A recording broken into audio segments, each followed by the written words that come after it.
Miguel is beefy in this season compared to season 1, and it's just like, whew, hash brown that and send that to the internet.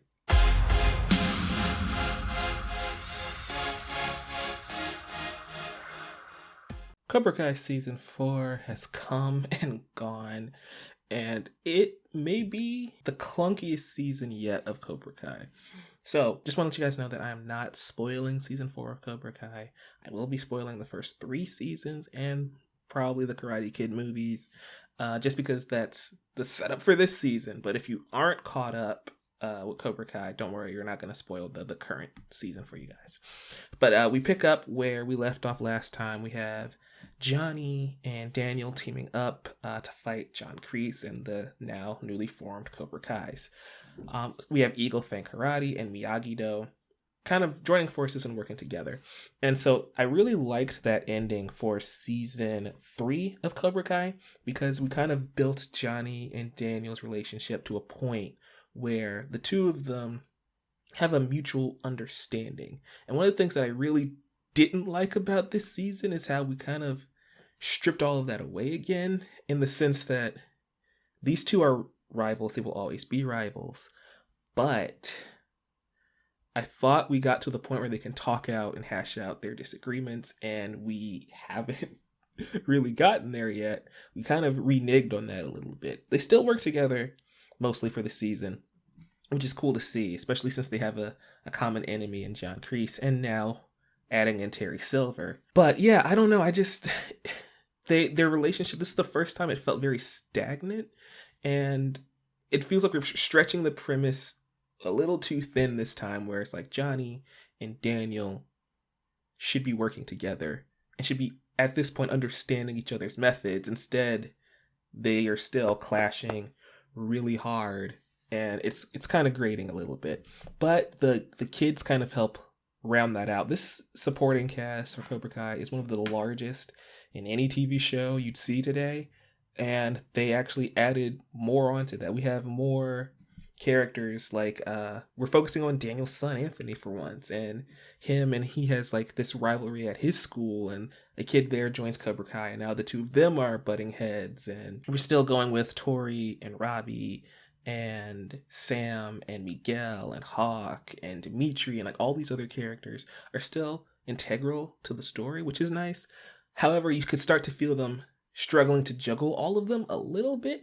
Like, we have Robbie wanting to like take on this sort of mentor role, and he's still at Cobra Kai with Kreese and Silver, and it's just like, okay, I'm trying to figure out what Robbie's doing here. I'm trying to figure out what Sam is doing, but it feels like we're not giving either of them enough screen time to establish where these characters are going and what's their thought process. And Sam specifically is a character that, as the show has gone on, has become a little more annoying, in the sense that in this season, we are heavily developing Tori's character, and Sam is just awful to Tori for good reason. I'm not discounting everything that happened in the previous 3 seasons between these two characters, but it's like we're seeing development and growth in Tori, whereas Sam, much like Daniel and Johnny, is just kind of stuck in the mud. She's not able to develop and change, and that's kind of the issue with this entire season as a whole. We have all of these characters who are still rooted in the same issues they've had since season 1 and 2, without seeing much growth from any of them.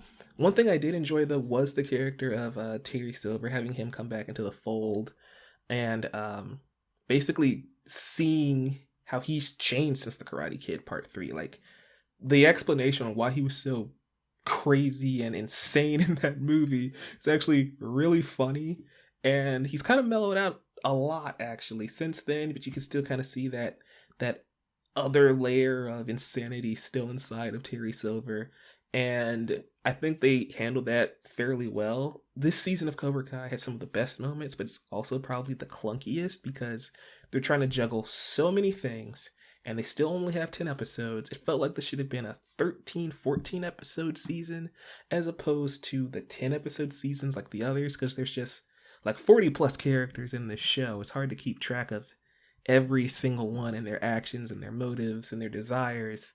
So overall, this last season of Cobra Kai is really good, really strong. I'm interested to see what happens next season. However, it's still insanely clunky. The writing is a bit flimsy at times because we aren't developing these characters enough, and the kids are starting to age out of their roles.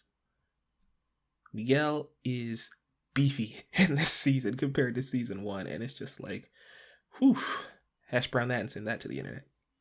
Alright guys, if you enjoyed Cobra Kai, let me know in the comments. If you haven't seen this latest season yet, let me know your thoughts on the other seasons of Cobra Kai or even the other Karate Kid movies, and if you're interested to see where this show is going. Thank you guys so much for watching. Have a fantastic day.